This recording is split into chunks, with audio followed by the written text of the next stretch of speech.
The crimson rain fell in sheets across the Kethter settlement, turning the dusty streets into rivers of rust-colored mud. Marcus Chen pressed his back against the stone wall of the healer's hut, rain streaming down his weathered face as he watched the alien girl stumble through the downpour. She shouldn't be out here, not with the bloodhounds prowling.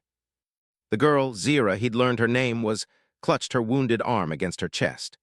Blue-green blood seeped between her four-fingered hands, mixing with the rain that plastered her silver hair to her elongated skull. Her large, golden eyes darted frantically between the narrow alleyways that snaked through the settlement. Marcus had been living among the Kethter for 3 years now, ever since his transport ship crashed on this distant world. Long enough to know their customs, their fears, their enemies. Long enough to recognize the look of prey being hunted. The low growl that echoed through the rain-soaked streets confirmed his suspicions. "Damn," Marcus muttered, pushing off from the wall. His hand instinctively moved to the plasma cutter hanging from his belt, not much of a weapon, but it was all he had. The Kethter didn't trust humans with real weapons, not after what his species had done to theirs 50 years ago. Zira stumbled, her bare feet slipping in the mud. She went down hard, her injured arm striking the ground. Her cry of pain cut through the drumming of the rain like a blade. That's when Marcus saw it. The bloodhound emerged from the shadows between two buildings, its massive form moving with predatory grace despite its size. 8 feet tall at the shoulder, with 6 legs ending in razor-sharp claws and a mouth full of teeth that could crush bone like candy. Its hide was the color of dried blood, covered in scales that deflected most conventional weapons. The beast's 4 eyes locked onto Zira, and Marcus could see its muscles bunching for the killing strike. He was running before he realized he'd moved. "Hey," Marcus shouted, waving his arms as he splashed through the mud. "Over here, ugly." The bloodhound's head snapped toward him, all 4 eyes narrowing. For a moment, Marcus felt the full weight of those alien eyes studying him, calculating. Then it dismissed him and turned back toward Zira. That stung. Even the local wildlife didn't consider humans a threat. Time to change that perception. Marcus yanked the plasma cutter from his belt and thumbed the activation switch. The tool hummed to life, its cutting beam glowing bright blue in the crimson gloom. He dove toward the bloodhound just as it launched itself at the alien girl. The beast was fast, but Marcus had been a combat engineer in the Terran Marines before everything went to hell. He'd fought things bigger and nastier than this on a dozen different worlds. The trick wasn't to be faster, it was to be smarter. He rolled under the bloodhound's leap and slashed upward with the plasma cutter. The beam bit deep into the creature's belly, drawing a roar of rage and pain. Black blood sprayed across Marcus's face as the beast landed hard in the mud. "Zira, run!" Marcus yelled, not taking his eyes off the wounded predator. The bloodhound spun with impossible speed, its claws raking across Marcus's chest. His shirt tore like paper, and he felt fire spread across his ribs as the claws found flesh. He stumbled backward, raising the plasma cutter defensively. The beast stalked toward him, blood dripping from its wound. Its lips pulled back in what might have been a grin, revealing rows of serrated teeth. Behind it, Marcus could see Zira trying to stand, her golden eyes wide with terror and something else. Shame. The Kethter had a warrior culture. Being rescued by a human, especially one they considered barely above an animal, had to be humiliating. "Stay down," Marcus called to her without looking away from the bloodhound. "This isn't about honor, it's about staying alive." The bloodhound lunged.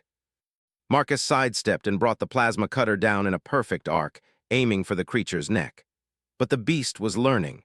It twisted in midair, and instead of a killing blow, the beam only scored a shallow cut along its shoulder. Claws raked across Marcus's back, sending him sprawling face first into the mud. The plasma cutter skittered away across the wet ground. He tasted blood and dirt as he struggled to push himself up. The bloodhound's breath was hot on his neck. He could hear its claws scraping against stone as it prepared to deliver the killing bite. Then Zira screamed, not in fear but in fury. Marcus rolled over just in time to see the alien girl driving a shard of broken pottery deep into the bloodhound's eye. The beast reared back, roaring in agony, giving Marcus the opening he needed.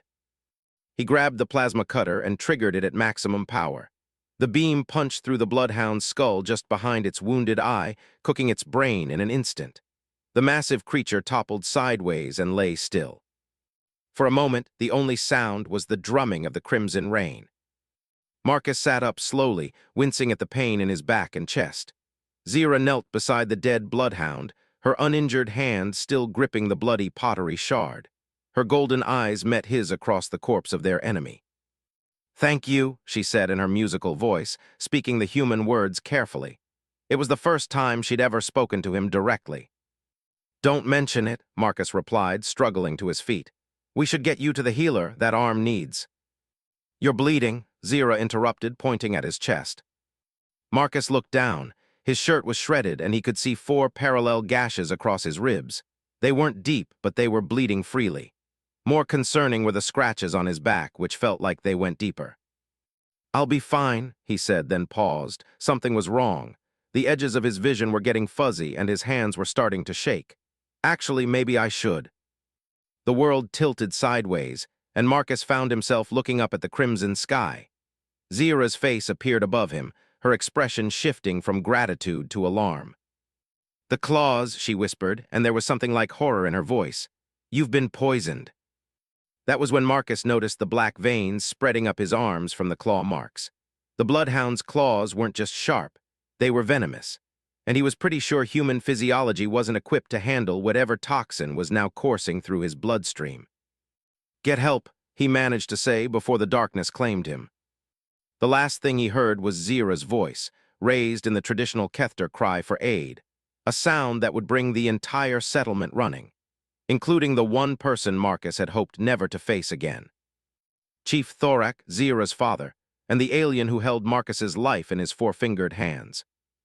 Marcus drifted in and out of consciousness as voices swirled around him like the crimson rain. Kethter voices, speaking in rapid, urgent tones that his translator implant struggled to follow. He caught fragments: human, bloodhound poison, dying, but the words felt distant like echoes from the bottom of a deep well. Through it all, one voice remained constant, Zira's, speaking in her native tongue with desperate intensity. When Marcus finally surfaced from the poisoned haze, he found himself lying on a sleeping mat in what he recognized as the settlement's medical chamber. Bioluminescent fungi provided soft blue light, and the walls were lined with shelves containing various healing compounds in crystalline containers. But it wasn't the healer standing over him. Chief Thorak filled the doorway like a mountain of muscle and contained fury. The Kethter leader stood nearly 8 feet tall, his gray-green skin marked with the ritual scarification that denoted his rank. His forearms were crossed over his broad chest, and his golden eyes, so much like his daughter's, but cold as winter stars, fixed on Marcus with undisguised contempt. "You live," Thorak said in heavily accented human standard, his voice like grinding stone. "Disappointed?" Marcus tried to sit up but immediately regretted it as pain lanced through his torso. The black veins had receded, he noticed, but his body felt like he'd been run over by a cargo hauler. Thorak's expression didn't change. "My daughter tells me you fought the bloodhound, that you saved her life." "She saved mine too," Marcus replied. "It was mutual." For the first time since Marcus had known him, something like surprise flickered across the chief's features. "You acknowledge this, that you needed saving?" "Would be pretty stupid to deny it. That thing would have torn my throat out if Zira hadn't stabbed it in the eye." Marcus managed to lever himself up on his elbows. "Where is she, anyway?" "Resting, the healer tended to her wounds." Thorak stepped further into the chamber, and Marcus could see the tension in the alien's massive frame. "But that is not why I am here." Here it comes, Marcus thought. 3 years of barely tolerated coexistence, and all it took was one moment of human interference in Kethter affairs to bring everything crashing down. "The poison should have killed you," Thorak continued, his voice carefully neutral. "Bloodhound venom is fatal to all species we know of, yet you survive." Marcus touched his chest, feeling the raised lines where the claws had raked him.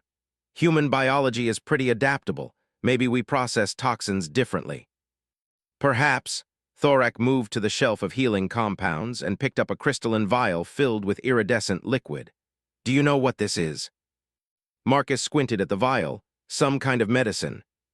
"Kethter life essence, distilled from our blood and neural fluid." Thorak held the vial up to the light, making the liquid swirl like captured starlight. "It is sacred to our people. worth more than gold or platinum. A single dose can heal mortal wounds, cure diseases that have plagued our kind for millennia. A cold knot formed in Marcus's stomach. You didn't. I gave you 3 doses, Thorax said quietly. Enough to buy a small starship, enough to heal a dozen of my own people. Marcus stared at the chief, trying to process what he was hearing. Why? Thorax set the vial down with careful precision. Because my daughter asked me to. Because she said you threw yourself at a bloodhound with nothing but a plasma cutter to save her life. Because she believes humans are more than the animals my people think them to be. The weight of that revelation settled on Marcus like a physical force. 3 doses of liquid life, given to save the human most Kethter considered barely sentient. The political implications alone could tear the settlement apart. Your people find out about this, they'll have your head, Marcus said. Perhaps, Thorak turned to face him fully. But there is something you must understand, human. My daughter is not just any Kethter. She is my heir, chosen to lead our people when I pass to the ancestor realm. Yesterday's attack was not random. Marcus felt pieces of a larger puzzle clicking into place. Someone sent that bloodhound. Bloodhounds do not hunt in the settlement during crimson rain. They fear the water as it burns their hide. Yet this one came, targeting Zira specifically. Thorax's 4 hands clenched into fists. Someone used forbidden technology to drive it into the settlement. Someone who wants my daughter dead. Who? That remains to be determined, but they will try again. Thorax stepped closer, his massive form casting a shadow over Marcus. Which brings me to why you are still breathing.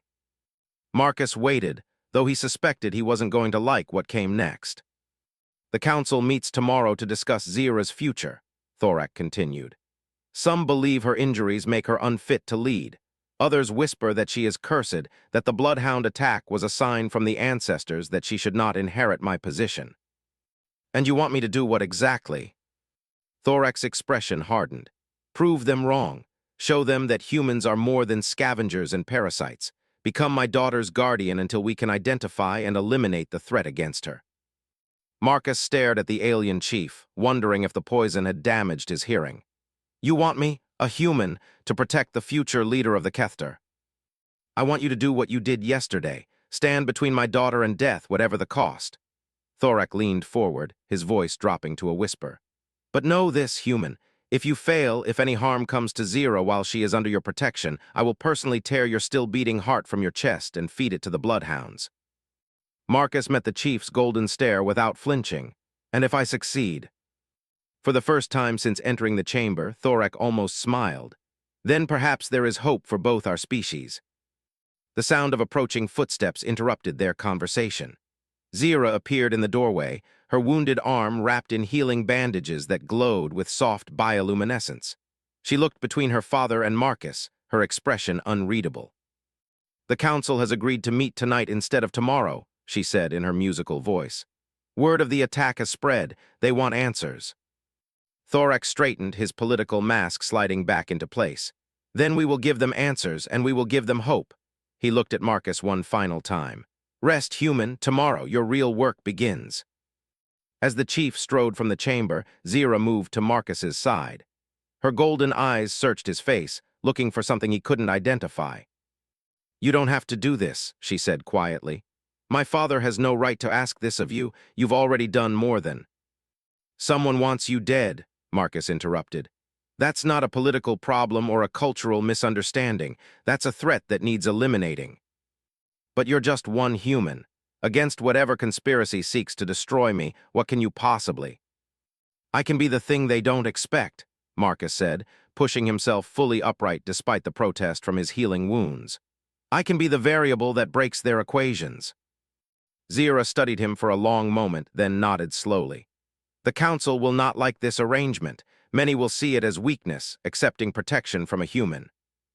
Let them think that, Marcus replied. Underestimating humans has been the galaxy's favorite mistake for the past century. As if summoned by his words, a low horn sounded across the settlement, the call for an emergency council session.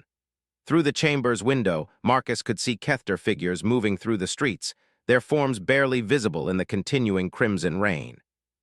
Whatever conspiracy had tried to kill Zira was about to discover that humans weren't as helpless as they appeared. Marcus just hoped he lived long enough to prove it. The council chamber erupted in chaos the moment Chief Thorak announced his decision. A human guardian. Elder Vexai rose from his seat, his four arms gesticulating wildly. Have you lost your mind, Thorak? This human parasite should be grateful we allow it to live among us. Marcus stood perfectly still beside Zira's chair, his face a mask of professional composure despite the insults being hurled at him. The chamber was circular, carved from living stone and lit by bioluminescent veins that pulsed like a heartbeat. 12 council members sat in elevated seats around the perimeter, their golden eyes reflecting the shifting light. He'd faced hostile audiences before, military tribunals, corporate boards, alien trade delegations. The trick was to let them exhaust themselves with rhetoric while you observed and planned. The human is barely sentient, another council member spat. To trust my daughter's safety to such a creature is madness. Elder Kathara speaks wisdom, agreed a third voice. Humans are clever mimics, nothing more. They copy our technology, parrot our words, but they have no true understanding. Thorak remained seated on his throne-like chair, weathering the storm of criticism with stoic patience. But Marcus could see the tension in the chief's posture, the way his hands gripped the armrests. This wasn't going according to plan. Zira leaned forward in her seat. The human has a name, she said, her musical voice cutting through the cacophony. Marcus Chen, and he saved my life. By accident? Elder Vexai's crest flushed deep purple with indignation. A scavenger animal might also interfere with a predator's hunt, but we do not celebrate such behavior. Then explain this, Thorak said, rising to his feet.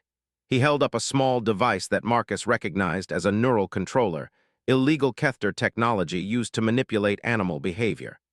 My scouts found this hidden near the settlement's edge, still warm from use. The council chamber fell silent. Someone used this to drive the bloodhound into our streets, Thorak continued. Someone with access to forbidden technology and knowledge of my daughter's movements. Someone who sits in this very chamber. Marcus felt the political currents shift around him like a dangerous tide. Half the council members were now staring at their colleagues with suspicion, while the other half focused their anger on him with renewed intensity. A human device, no doubt, Elder Vexai said, though his voice lacked its previous conviction. They are known for their crude technology and violent nature. The device is of Kethter manufacture, Thorak replied coldly, as is the hand that activated it. Marcus stepped forward, drawing every eye in the chamber. Permission to speak. The human wishes to contaminate our proceedings with its primitive thoughts, Kathara sneered.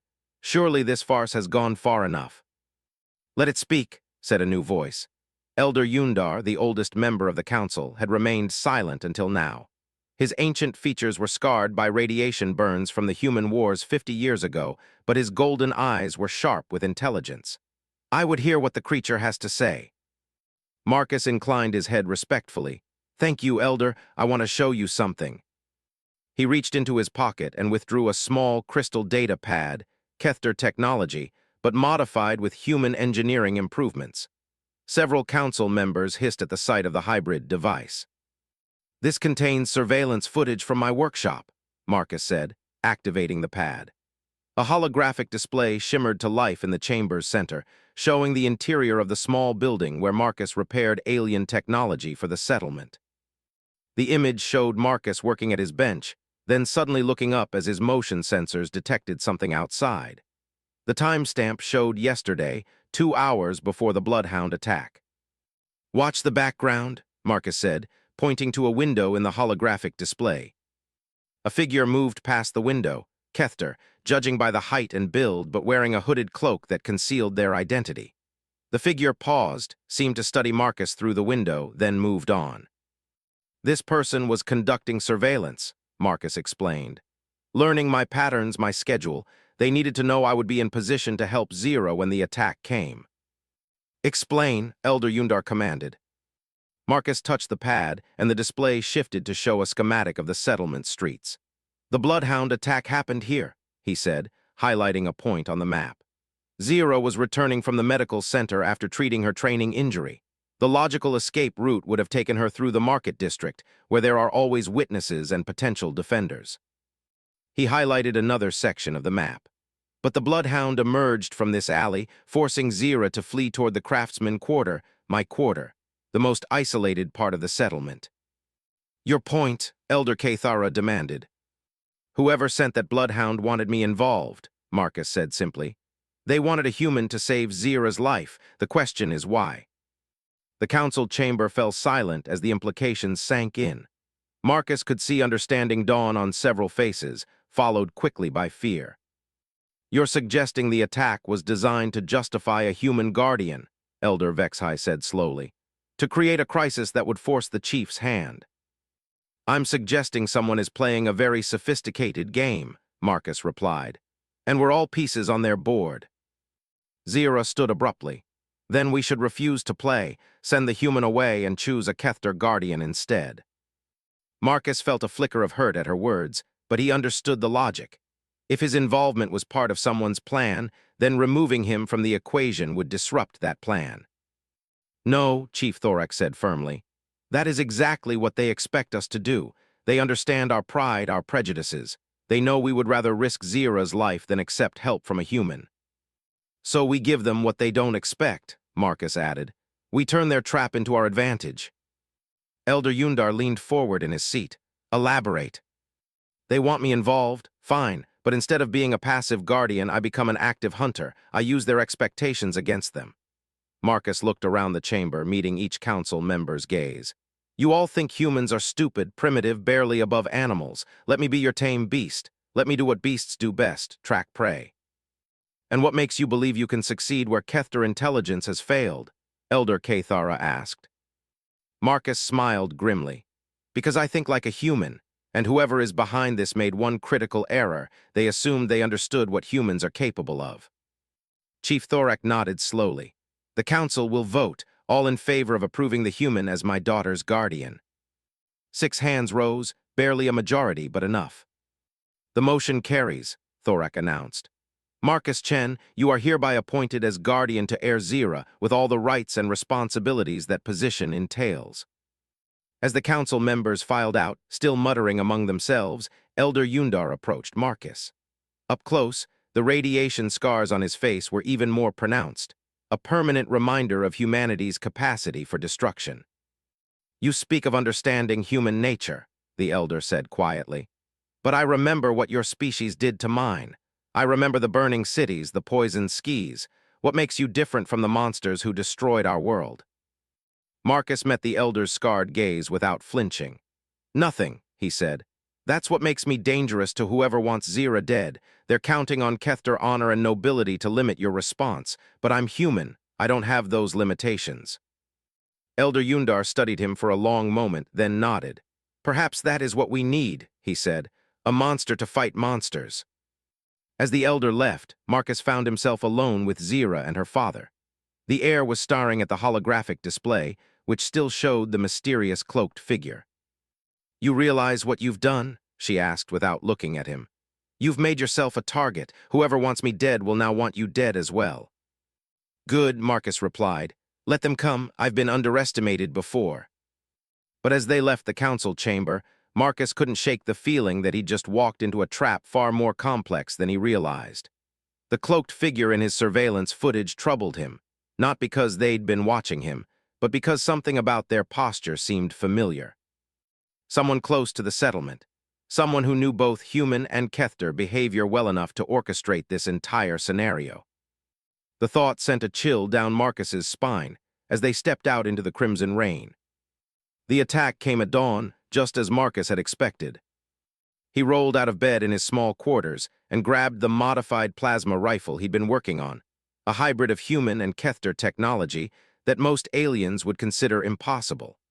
The weapon hummed to life as he checked the charge levels and ammunition feed. Outside, he could hear the distinctive whistle of projectile weapons cutting through the air, followed by the wet impact of metal meeting flesh. Zira, Marcus called out as he moved toward the door.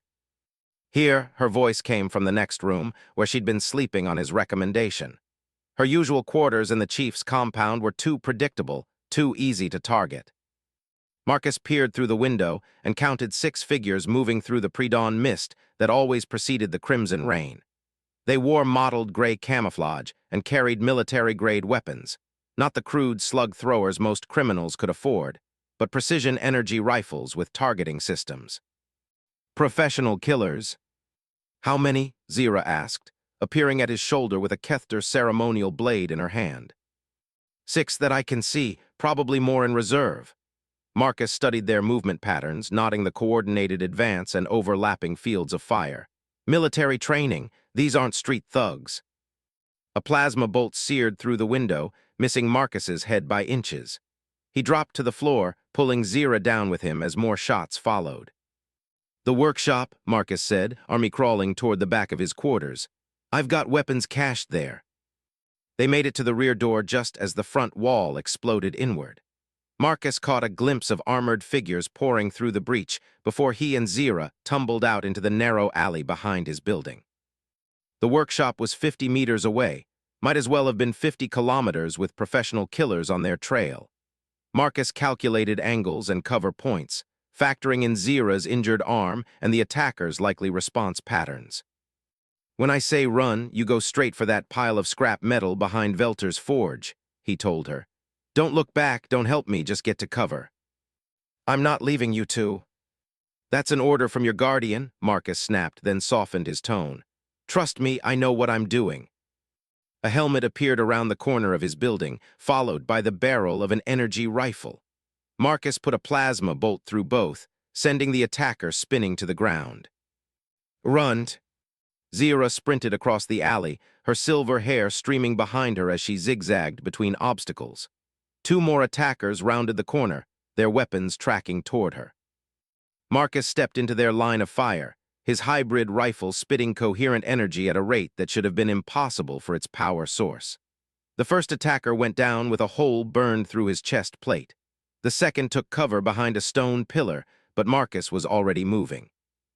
He'd learned urban combat in the ruins of New Sarajevo, fighting against opponents who knew the terrain better than he did. The key was to be where they didn't expect you to be, doing what they didn't think you could do. The plasma rifle ran dry just as Marcus reached the pillar. He dropped the weapon and drew the vibroblade from his belt, human technology that the Kethter found barbarically crude but devastatingly effective. The attacker spun to meet him, energy rifle swinging around. Too slow. Marcus grabbed the barrel, yanked it aside, and drove the vibroblade up under the alien's helmet. Blue-green blood sprayed across the stone as the blade found its mark. Behind you, Zira's voice sharp with warning. Marcus spun to see 3 more attackers emerging from his destroyed quarters. Their weapons were already raised, targeting solutions locked. No time to reach cover, no room to maneuver. Time slowed as Marcus's combat instincts took over. He'd been in similar situations before, outnumbered, outgunned, with no good options. But humans had one advantage that most aliens couldn't match. They were willing to do absolutely anything to survive. Marcus grabbed the dead attacker's energy rifle and triggered the power cell overload, a trick that would turn the weapon into a high-explosive grenade in approximately 3 seconds. Grenade, he shouted, hurling the rifle toward the 3 attackers. They scattered, diving for cover that didn't exist in the narrow alley. The explosion lit up the dawn sky, turning stone to shrapnel and filling the air with smoke and dust. When the ringing in Marcus's ears faded, he found Zira beside him, her golden eyes wide with a mixture of fear and admiration. 6 down, she said, checking the bodies. Too easy, Marcus replied, reloading his plasma rifle from the dead attacker's ammunition. These were the distraction. The real attack came from above. Marcus threw himself sideways as a beam of coherent energy sliced through the space where he'd been standing. On the rooftop across the alley, a figure in elaborate armor was setting up what looked like a military-grade sniper system. Kethter technology, Zira breathed. That's an assassin's rifle, only the military has access to those. Marcus studied the sniper's position, calculating angles and distances. The shooter had perfect overwatch of the entire area, with multiple escape routes and excellent cover. A professional setup that would be nearly impossible to assault directly. Good thing Marcus wasn't planning a direct assault. Can you reach my workshop? He asked Zira. Yes, but... Go, there's a case under the workbench marked for emergencies only. Bring me what's inside. Zira looked like she wanted to argue, but another sniper shot convinced her to move. She darted between cover points while Marcus kept the shooter's attention with suppressing fire. She returned 2 minutes later carrying a device that made her eyes widen in shock. "This is human military hardware. Where did you—" "Long story," Marcus said, taking the portable missile launcher from her hands. "The important thing is that it works." The weapon was a relic from his Marine days, smuggled aboard his transport ship and hidden for 3 years. Technically illegal under a dozen different treaties, but Marcus had always believed in keeping insurance policies. He sighted through the launcher's scope, locked onto the sniper's heat signature, and squeezed the trigger. The missile streaked across the alley and impacted the rooftop in a ball of fire that could be seen from orbit. When the smoke cleared, there was nothing left but a crater where the sniper had been. "Show off," Zira muttered, but Marcus could hear the approval in her voice. The sound of approaching footsteps made them both turn. Chief Thorak emerged from the smoke and dust, flanked by a dozen heavily armed warriors. His 4 arms held weapons that Marcus had never seen before, crystalline constructs that hummed with barely contained energy. 7 professional killers, the chief said, surveying the carnage. All carrying military equipment, all bearing the genetic markers of off-world mercenaries. Marcus felt pieces of the puzzle clicking into place. Someone hired aliens to kill your daughter, non-Kethter, so they wouldn't be bound by your cultural restrictions against assassinating heirs. It would seem so. Thorak holstered his exotic weapons and approached the nearest body. But the question remains, who has the resources to hire such killers and the knowledge to coordinate their attack? "Someone with access to military hardware and off-world contacts," Zira said. "Someone who knew Marcus would be protecting me and planned accordingly." Marcus studied the battlefield, noting details that others might miss. The attackers' approach vectors, their weapon selection, the timing of the assault. All of it spoke to intimate knowledge of both human and Kethter tactics. "We need to talk to the survivors," he said. "There are no survivors," Thorak replied. "You were quite thorough." "There's always someone watching the watchers," Marcus said. "Trust me on this." As if summoned by his words, a small communication device on one of the bodies crackled to life. "Team 7, report status," a voice said in accented galactic standard. Marcus and Thorak exchanged glances, then Marcus grabbed the communicator. "Team 7 is down," he said, disguising his voice. "Target eliminated, but we took heavy casualties. Need immediate extraction." A pause, then, "Confirmed, proceed to secondary rally point for pickup." The communicator went dead. "They don't know you're alive," Zira said. "No," Marcus replied, "which means we finally have an advantage." But as they prepared to pursue the mysterious employer of the dead assassins, Marcus couldn't shake the feeling that they were walking deeper into a trap that had been years in the making. Someone had planned this entire scenario with meticulous care, accounting for every variable. Everyone except the human capacity for doing the impossible. The secondary rally point turned out to be an abandoned mining station 3 kilometers outside the Kethter settlement. Marcus crouched behind a cluster of rusted excavation equipment, studying the facility through his rifle scope as the crimson rain began to fall again. 12 heat signatures inside the main building, he whispered to Zira, who lay beside him in the mud. "Armed and alert, they know something went wrong." "Can you identify species?" she asked, her injured arm cradled against her chest. Marcus adjusted the scope's settings, filtering for biological markers. "Mixed group. I see at least 3 different species, Velkin mercenaries, probably a Thexi weapons specialist, and—" He paused, refocusing. "Something else, human-sized, but the heat signature is wrong." Chief Thorak materialized beside them like a gray-green shadow, his 4 arms bristling with weapons. Despite his massive size, he moved through the undergrowth with predatory silence. "My scouts report transport ships on the far side of the facility," he said quietly. 3 vessels, military configuration. Whoever hired these mercenaries has significant resources." Marcus lowered his rifle and studied the mining station's layout. The facility consisted of 3 main structures connected by covered walkways, a perfect kill zone for anyone approaching from ground level. But Marcus hadn't survived 3 years on an alien world by making frontal assaults. "There," he said, pointing to a maintenance shaft that emerged from the hillside behind the complex. Emergency ventilation system should connect to all 3 buildings. The shaft will be monitored, Thorak warned. These are professionals. Which is why we're not going through the shaft, Marcus smiled grimly. We're going under it. Zira frowned. Under. This is a mining facility. There are excavation tunnels everywhere, most of them abandoned and forgotten. The question is whether any of them connect to the station's lower levels. Thorak's golden eyes gleamed with understanding. You want to tunnel in. I want to do what humans do best, find a way where there is no way. They spent the next hour locating a suitable tunnel entrance, finally finding one disguised by decades of rust and overgrowth.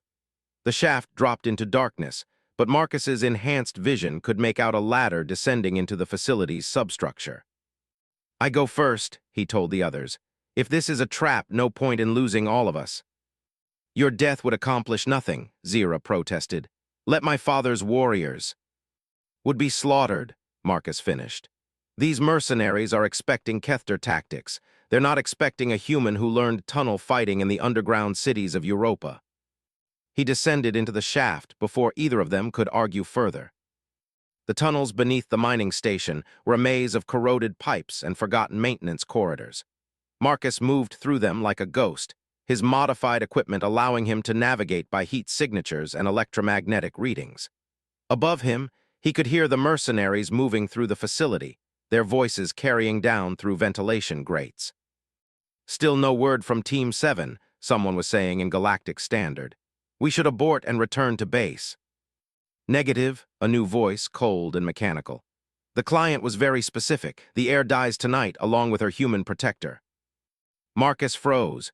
That second voice, there was something familiar about it, even filtered through what sounded like electronic translation systems. He eased closer to a ventilation grate, peering up into what appeared to be the facility's central command room.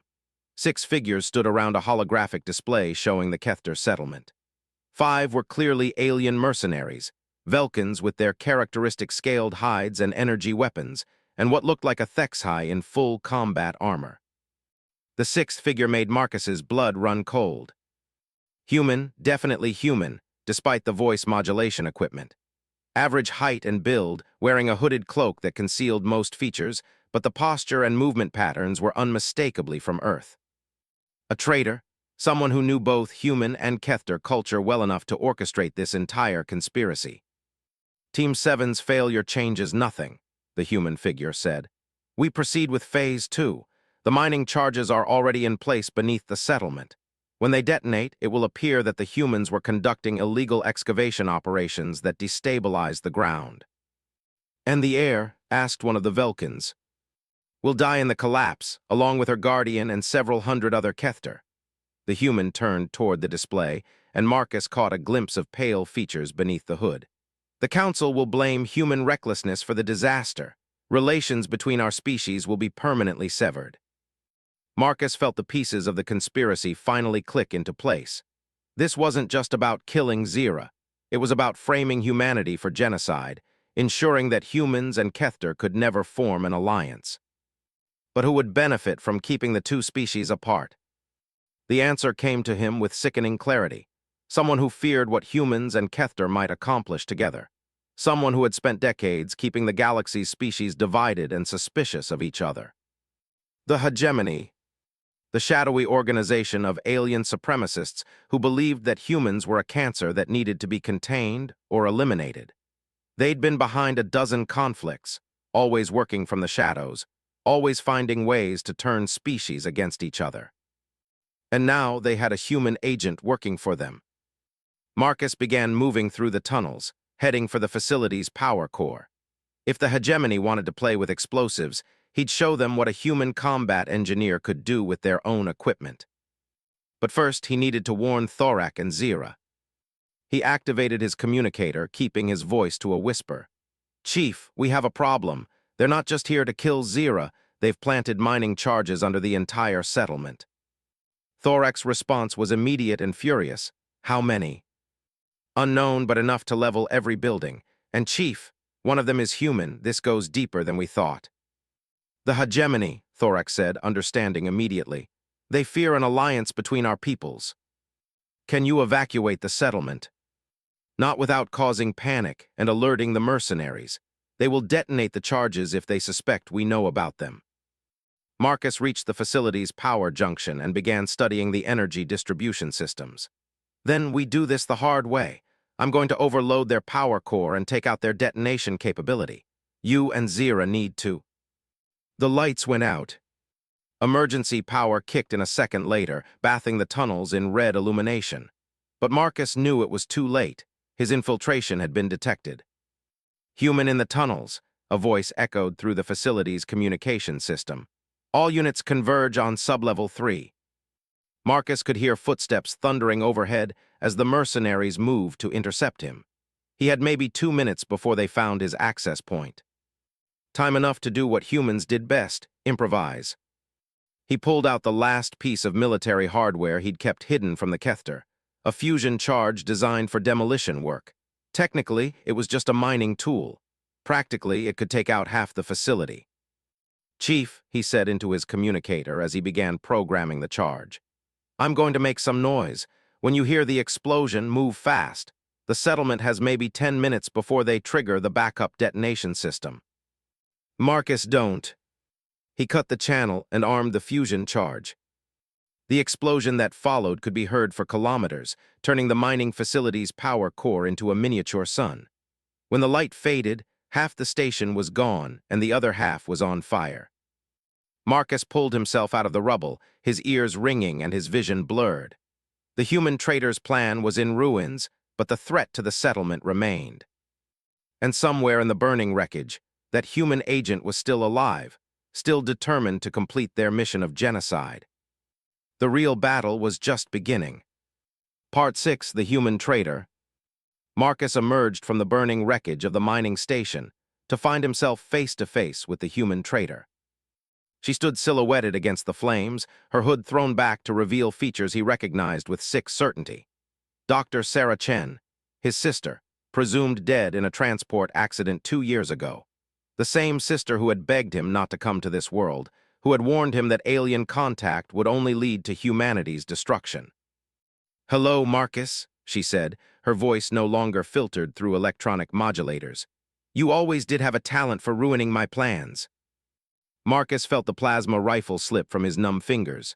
"Sarah, but you're dead. The transport explosion." Staged. She stepped closer, and he could see the cybernetic implants along her jawline, the neural interfaces that marked her as a hegemony agent. "The organization that saved me from that wreck had very specific ideas about humanity's future, ideas I came to share." "You're working with alien supremacists to commit genocide against aliens." Marcus shook his head, trying to process the contradiction. "That makes no sense." "Doesn't it?" Sarah's smile was cold as vacuum. "The hegemony understands what our leaders refuse to see, that coexistence is impossible. Humans will either dominate the galaxy or be destroyed by it. There is no middle ground." Behind her, the surviving mercenaries emerged from the ruins. 3 Velkins and the Thexhai, all heavily armed and very much alive. They formed a loose semicircle around Marcus, cutting off any escape routes. "The mining charges," Marcus said, stalling for time while he calculated his options. "You're still planning to frame humanity for the settlement's destruction." "The charges will detonate in 6 minutes, Sarah confirmed. "Just enough time for me to kill you personally and retrieve your body as evidence. The Kethter will find human remains at the blast epicenter, along with human military equipment. They'll blame Earth for the atrocity. And then the hegemony provides them with weapons and ships to attack human colonies in retaliation. The war spreads across the galaxy, species choose sides, and in the chaos that follows, the strong survive while the weak are eliminated." Marcus studied his sister's face, looking for any trace of the woman who had taught him to fix broken machines, who had held him when their parents died in the Martian plague. But whatever Sarah had been, the hegemony had twisted her into something else. "Chief Thorak will never believe it," he said. "He knows I wouldn't." "Chief Thorak will be dead," Sarah interrupted. "Along with his daughter and the entire settlement. The only witness to your supposed crimes will be me, and my testimony will be quite convincing." The sound of approaching aircraft made them all look up. 3 Kethter patrol ships were descending toward the burning mining station, their weapons systems powered up and ready for combat. "Right on schedule," Sarah said. "They'll arrive just in time to see you die and the settlement explode, perfect timing." But Marcus was no longer listening to his sister's words. He was watching the lead patrol ship, noting its unusual flight pattern and the way it seemed to be communicating with the other vessels. That wasn't a rescue mission, it was an attack formation. "More hegemony agents," he realized. "You've infiltrated the Kethter military." "The hegemony has been planning this operation for 5 years," Sarah said proudly. "Every contingency accounted for, every variable controlled. Nothing you can do will stop what's coming." Marcus smiled grimly. "You haven't changed, Sarah. You always did underestimate what humans could accomplish." He triggered the emergency beacon hidden in his equipment harness. Not a distress call, but a targeting signal. The same signal he'd programmed into the fusion charge that had destroyed the power core. The charge he'd rigged to go off in stages. The second explosion erupted beneath the 3 patrol ships, sending a column of superheated plasma into the sky. The lead vessel, caught directly in the blast, disintegrated instantly. The other 2 spun out of control, their pilots fighting to regain stability. "Impossible," Sarah breathed. "You couldn't have known." "I learned something from the Kethter," Marcus said, drawing the vibroblade from his belt. "Sometimes the best way to win is to make your enemy think they've already won." The Velkin mercenaries opened fire, but Marcus was already moving. 3 years of living among aliens with reflexes faster than human normal had taught him to anticipate and react to threats that most people couldn't even see coming. He rolled behind the wreckage of an excavation drone, plasma bolts searing the air where he'd been standing. The HFY was flanking left, trying to get a clean shot, while the Velkins advanced from the front. Standard military tactics, predictable and ultimately flawed when facing someone who didn't fight by standard rules. Marcus grabbed a handful of the excavation drone's power cells and hurled them into the advancing mercenaries. The cells exploded on impact, showering the area with molten metal and electrical discharge. One of the Velkins went down screaming, his scaled hide charred and smoking. The others took cover, their advance momentarily stalled. "You can't win this, Marcus," Sarah called out from behind her own cover. "Even if you kill us all, the charges will still detonate. The settlement will still die." "Maybe," Marcus replied, circling toward the HFY's position. "But I don't need to win, I just need to survive long enough." "Long enough for what?" Marcus triggered another signal from his emergency beacon, this one directed toward the settlement itself. "Long enough for the people I trust to do what they do best." The sound of incoming aircraft filled the air again, but this time it wasn't hegemony agents in stolen Kethter ships. This time it was Chief Thorak himself, piloting a massive transport vessel loaded with every warrior in the settlement. And flying beside him, in a smaller craft she had no business knowing how to operate, was Zira. "You taught them to fly human ships," Sarah said, her voice filled with disbelief. "I taught them a lot of things," Marcus replied, "including how to disarm human military explosives." The truth hit Sarah like a physical blow. The mining charges are being neutralized as we speak by people who understand both human and Kethter technology. Marcus stepped out from cover, his vibroblade humming with deadly energy. "Turns out xenophobia works both ways, Sarah. You spent so much time hatting aliens that you forgot they might be smarter than you." The remaining mercenaries made their final stand, but they were facing impossible odds. Kethter warriors dropped from the transport ships, their exotic weapons tearing through the mining station's wreckage like tissue paper. In the end, Sarah stood alone among the bodies of her hired killers, her cybernetic implants sparking from damage sustained in the battle. She raised a small device in her hand, a dead man's switch. "One charge," she said desperately. "I kept one charge in reserve. If I die, it detonates under the settlement's main hall. Hundreds of innocents will die." Marcus approached slowly, his weapon lowered but ready. "You won't do it." "Won't I?" Sarah's finger hovered over the switch. "I've already sold my soul to the hegemony. What's a few hundred more lives?" "Because you're still human," Marcus said simply, "and humans don't murder children." For a moment, Sarah's resolve wavered. Marcus could see the woman he'd known flickering behind the hegemony conditioning, fighting to surface. Then her expression hardened, and her finger moved toward the switch. The plasma bolt took her in the chest before she could complete the motion. Zira lowered her rifle, golden eyes filled with regret but no hesitation. "I'm sorry," she said quietly, "but I couldn't let her destroy my people." Marcus knelt beside his sister's body, closing her eyes with gentle fingers.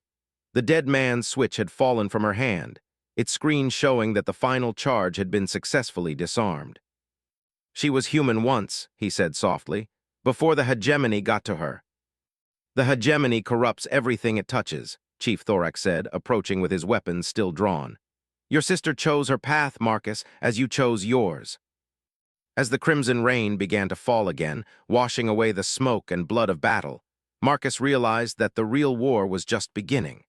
The hegemony had been exposed, but they wouldn't give up their plans for galactic domination easily. But for the first time since arriving on this alien world, Marcus felt hope.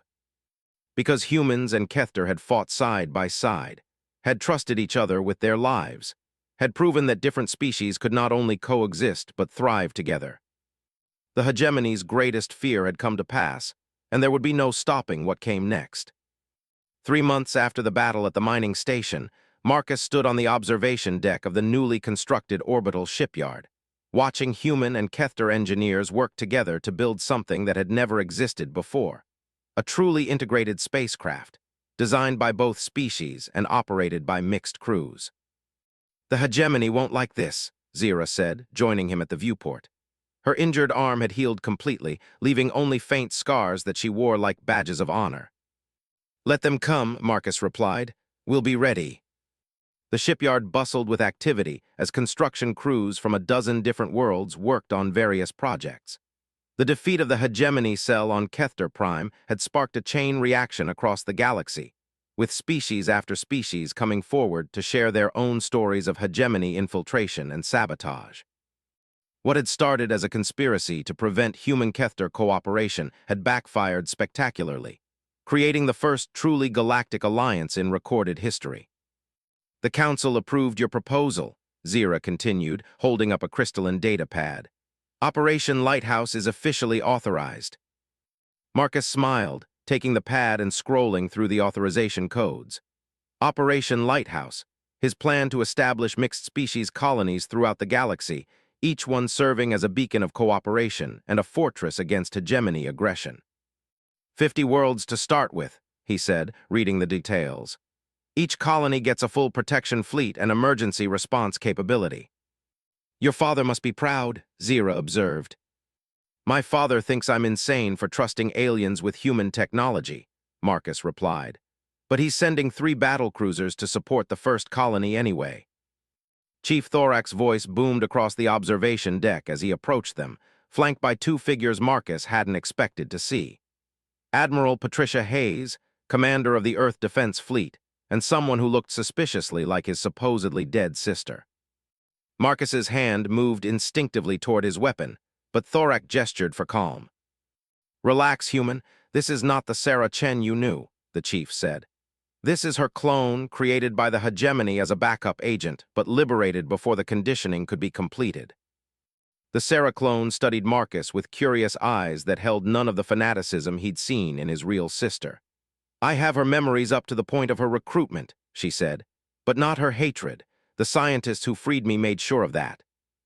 Admiral Hayes stepped forward, her expression stern but not unfriendly. "Mr. Chen, your actions here have created quite a stir back on Earth. There are some who consider you a traitor for sharing human technology with alien species. And there are others who consider me a hero for preventing a galactic war," Marcus replied evenly.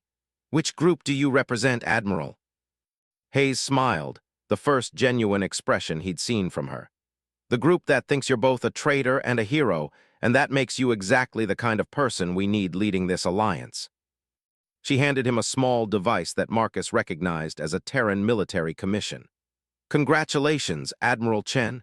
You're now officially in charge of Integrated Defense Command, the Alliance's military arm." Marcus stared at the commission, weighing the implications. "You're putting a human in charge of alien military assets." We're putting the person who proved humans and aliens can fight together in charge of making sure they keep fighting together, Admiral Hayes corrected. The hegemony isn't going to give up just because we won one battle. As if summoned by her words, alarms began sounding throughout the shipyard. The massive display screens around the observation deck lit up with tactical information. A hegemony battle fleet was approaching the system, comprised of ships from at least 6 different species. 47 vessels, Thorak reported, reading from his own tactical display, including 3 dreadnoughts and a planetary siege platform. They're not here to negotiate, Zira observed grimly. Marcus studied the enemy formation, noting the mixed composition and coordination patterns. The hegemony had learned from their previous defeats, creating integrated fleets just as the Alliance had done. Admiral Hayes, what's our defensive capability? 31 ships, but most are still under construction, she replied. We're outnumbered and outgunned. Marcus smiled, the expression cold as interstellar space. Perfect, just the way I like it.